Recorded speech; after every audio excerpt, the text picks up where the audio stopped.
Paskah itu setiap tahunnya itu tanggalnya beda-beda. Kalian notice nggak? Notice ya. Kok nggak sama ya kayak Natal yang selalu jatuh di tanggal 25 gitu kan. Nah mungkin ada yang notice, mungkin ada yang tidak gitu ya. Ada yang mungkin yang oh iya juga ya kok kadang-kadang Paskah ada di bulan Maret, kadang April, kadang Mei gitu ya. Mau nggak kamu bangkit bersama aku? Kalau mau ayo melangkah. Jangan terus-menerus hidup dalam keterpurukan.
Selamat pagi, sahabat Morning Grace.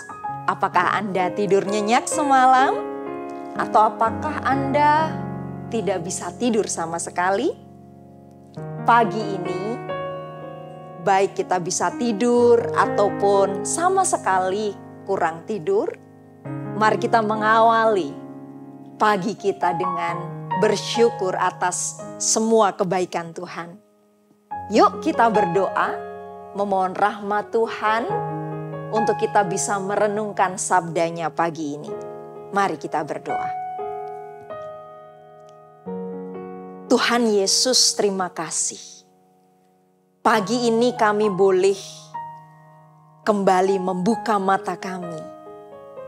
Menikmati kehidupan yang Tuhan anugerahkan kepada kami. Baik semalam kami bisa tidur nyenyak ataupun tidak. Pagi ini kami mau bersyukur untuk kehidupan yang Tuhan berikan pada kami.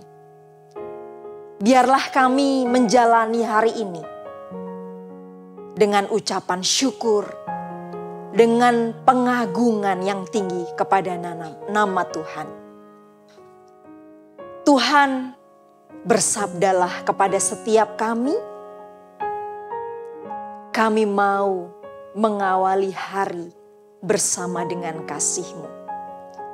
Di dalam Kristus yang sanggup melembutkan hati kami, yang sanggup menyentuh kerasnya hati kami berdoa. Amin. Sahabat Morning Grace yang terkasih, juga teman-teman selamat pagi.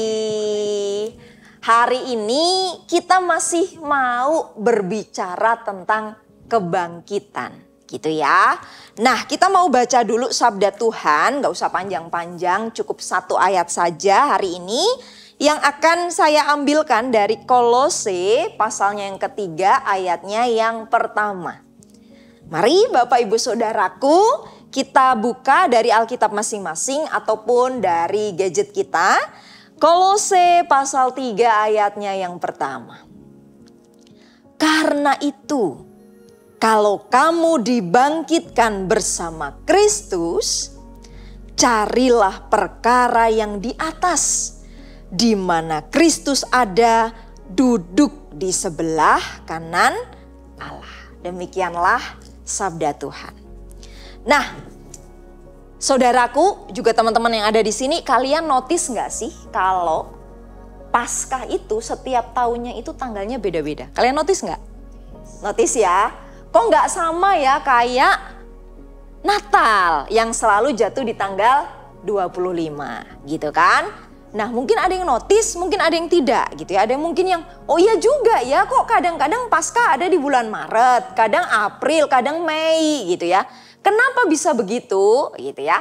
Ternyata teman-teman, Paskah itu adalah disebut sebagai hari raya yang berpindah begitu ya. Nah, lalu berpindahnya didasarkan pada apa? Wah, kayaknya kurang lebihnya kita sama kayak teman-teman Muslim yang kalau mau menentukan satu Syawal itu harus lihat hilal dulu gitu ya. Cuma kalau di tempat kita penentuan Paskah bukan berdasarkan hilal gitu. Jadi kapan gitu ya? Paskah itu selalu jatuh pada minggu pertama setelah bulan purnama di musim semi. Wah, repot juga ya. Apalagi Indonesia itu nggak ada musim semi gitu ya. Tetapi penanggalan ini tuh berdasarkan rapatnya panjang banget. Berabad-abad teman-teman. Jadi tuh setelah kontroversi panjang gitu ya. Jadi kapan nih kita menentukan Paskah gitu ya. Akhirnya di konsili yang berdasarkan penghitungan gereja Koptik begitu ya. Ketok palulah itu. Paskah itu adalah setiap minggu pertama setelah bulan purnama pertama di musim semi gitu ya. Oh, jadi itu penanggalannya. Aku nggak bingung lagi kenapa kadang-kadang Maret, kadang-kadang April, kadang-kadang Mei gitu ya. Kok nggak konsisten gitu ya. Nah, itulah alasannya. Nah, saudaraku, kembali kepada kebangkitan Paskah. Sekarang kita masih ada di masa Paskah, teman-teman. Ternyata Paskah itu tidak berhenti ketika kita sudah merayakan Paskah di hari Minggu kemarin, selesai begitu ya. Masa Paskah itu selesai dalam 50 hari. Sampai nanti Pentakosta begitu ya. Sampai nanti Pentakosta, peristiwa pencurahan Roh Kudus. Artinya, saudaraku, hari ini pun kita masih ada dalam masa Paskah. Nah, lalu maknanya apa ya? Kalau kita masih ada dalam masa Paskah. Nah, berdasarkan ayat yang kita baca pagi ini, kita dibangkitkan bersama Kristus. Begitu ya. Nah, maknanya bagi kita adalah kita itu sekarang di masa Paskah yang 50 hari, masih ada waktu begitu ya. Bagi kita itu sedang ditawari oleh Kristus. Mau nggak kamu bangkit bersamaku? Mau nggak kamu bangkit bersamaku? Kedengarannya simple, tetapi tidak semua orang merespon. Mau nggak kamu bangkit bersamaku? Dia bilang, mau Tuhan. Tetapi dalam keseharian dia nggak menunjukkan hal itu. Aku kasih contoh yang simple saja ya. Ada seorang cewek yang datang sama aku konseling. Kenapa dia merasa sangat terpuruk hidupnya begitu? Karena dia punya seorang pacar laki-laki yang sangat posesif. Pengatur sekali begitu ya. Sampai pada suatu titik anak ini itu mau pakai baju apa diatur. Anak ini itu mau pelayanan nggak boleh. Ya. Anak ini itu mau pergi bertemu orang tuanya keluar pulau tidak boleh. Begitu ya. Banyak sekali peraturan yang harus diikuti sama perempuan ini demi mempertahankan hubungan. Lalu kalau kita mau mengatakan sama anak ini begitu ya. Kalau kamu dibangkitkan bersama Kristus, kamu harusnya memilih untuk bangkit bersama Kristus. tidak terus-menerus hidup dalam keterpurukan. Nah, lalu aku tanya, kamu pernah enggak dikata-katain kasar? Oh sering, begitu ya. Oke, sekarang banyak peraturan kata-kata kasar. Besok bisa jadi kamu akan menerima kekerasan secara fisik, begitu ya. Kalau kamu menerima Kristus yang bangkit, harusnya kamu pun bangkit dong. Dari kondisimu, kamu ambil aksi nyata dong. Jangan terus-menerus diam dalam keterpurukan, begitu ya. Tetapi sayangnya dia memilih untuk terus-menerus hidup dalam keterpurukan. Alasannya? Karena sudah cinta, Kak. Susah, ya kan? Nah, saudaraku, kita diundang untuk hidup bangkit bersama Kristus. Apapun kondisi saudara saat ini. Keterpurukan apapun yang menimpa saudara, kesulitan macam apapun yang sedang saudara jalani, saudara ditantang. Mau nggak kamu bangkit bersama aku? Kalau mau, ayo melangkah. Jangan terus-menerus hidup dalam keterpurukan. Tuhan memberkati, mari kita berdoa. Tuhan, kami bersyukur untuk tawaran-Mu, supaya kami hidup dalam kemerdekaan. Supaya kami hidup bangkit bersama Engkau. Tapi kami menyadari sebagai manusia yang lemah, kami sering memilih untuk terus-menerus di dalam keterpurukan. Kami tidak berani mengambil langkah untuk maju.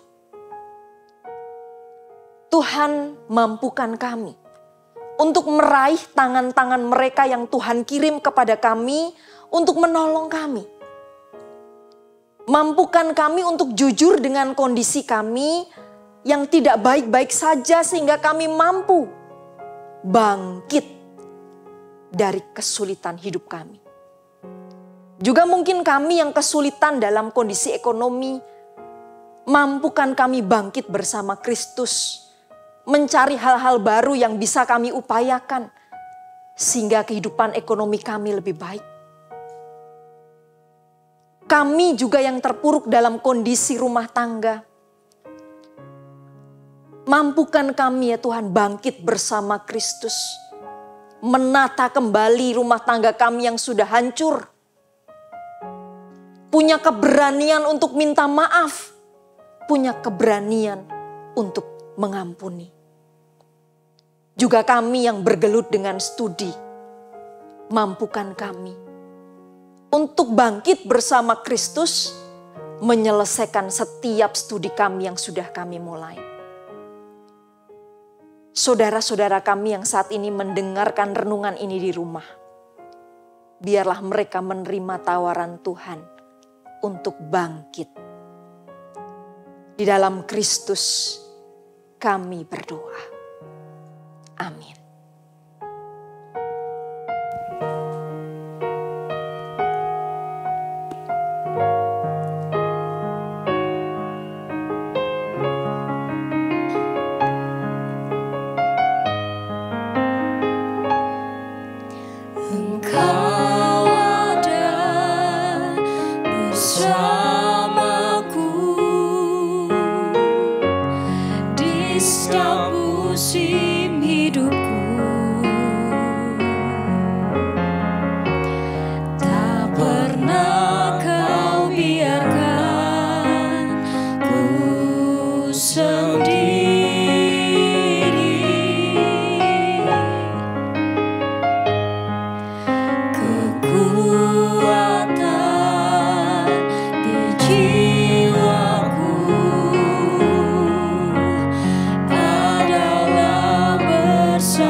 Selamat menjalani hari ini.